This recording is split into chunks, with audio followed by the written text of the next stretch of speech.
Welcome to LaraK's Oracle. This is a mystical space where ancient wisdom meets modern intuition. Let's explore the High Priestess today. Let tarot speak to us. Alright, today we are sitting with a very still, very quiet kind of power. Now, picture this. A calm, graceful woman sits on a stone throne. She is dressed in a soft white and deep blue robes, and she doesn't move, not even a little. In her lap, there's a scroll. Although part of it hidden, we can still see it marked Torah. Behind her, a heaven curtain covered in pomegranates. Then, on each side of her, two tall pillars, one is black and one is white. At her feet, there is a silver crescent moon, and on her head, there is a glowing crown with 3 moons, full, waxing, and waning. Everything about her whispers, "Shh, slow down, go inward, the answers are already here." So, let's look at these 2 pillars.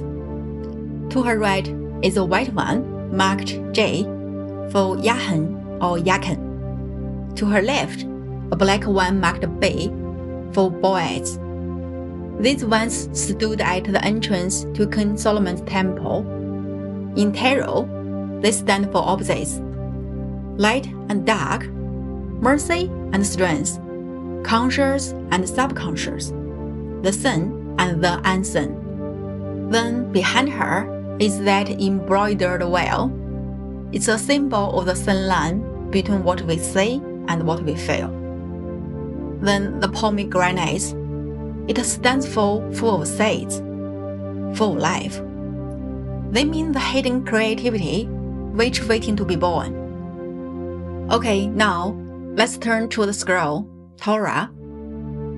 Some say it's a Torah, but others say if you tuck one letter behind the robe, it spells T-A-R-O-T, tarot. A little secret hidden in plain sight. Either way, it stands for wisdom, law, and secret knowledge. And she's not showing us the whole thing, because we are not meant to see it all at once. Her silver crown, with 3 moon stages, reminds us of cycles, timing, and intuition. A crescent moon at her feet, that shows she has mastered her emotions, but not ruled by them. Okay, so when the High Priestess shows up upright, here is what she's saying. Trust the whisper, not the noise. Be still before you act. Let your inner knowing guide your next move. This isn't about doing, it's about knowing in your deep heart. But when she is reversed, her message flips. You might feel cut off from your intuition. You are second-guessing yourself. Or maybe you are seeing too much, sharing things that should be secret. It's a red flag to say, step back, reset, restore your silence, and reconnect. So let's talk about how to bring her energy into daily life. Here are a few tips. First, start each morning with 2 minutes for slow breathing. Picture it as parting the veil. Or second, write down one question that's been on your mind. Then close the journal. Don't chase the answer. Let it come when it's ready, maybe in a dream. Last, protect your space. Don't feel pressured to share everything. The silence can be the power. Remember, not all magic needs a spotlight. Some of it grows best in the dark.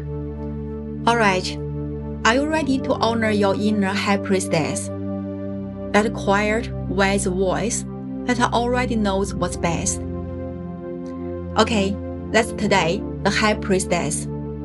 In our next video, we will meet the Empress, a card full of love, creativity, and nurturing energy. If today's message resonates, let us know in the comments. And don't forget to like and subscribe to LaraK's Oracle. Till next time, guard the mystery, trust the silence, and let tarot speak to you.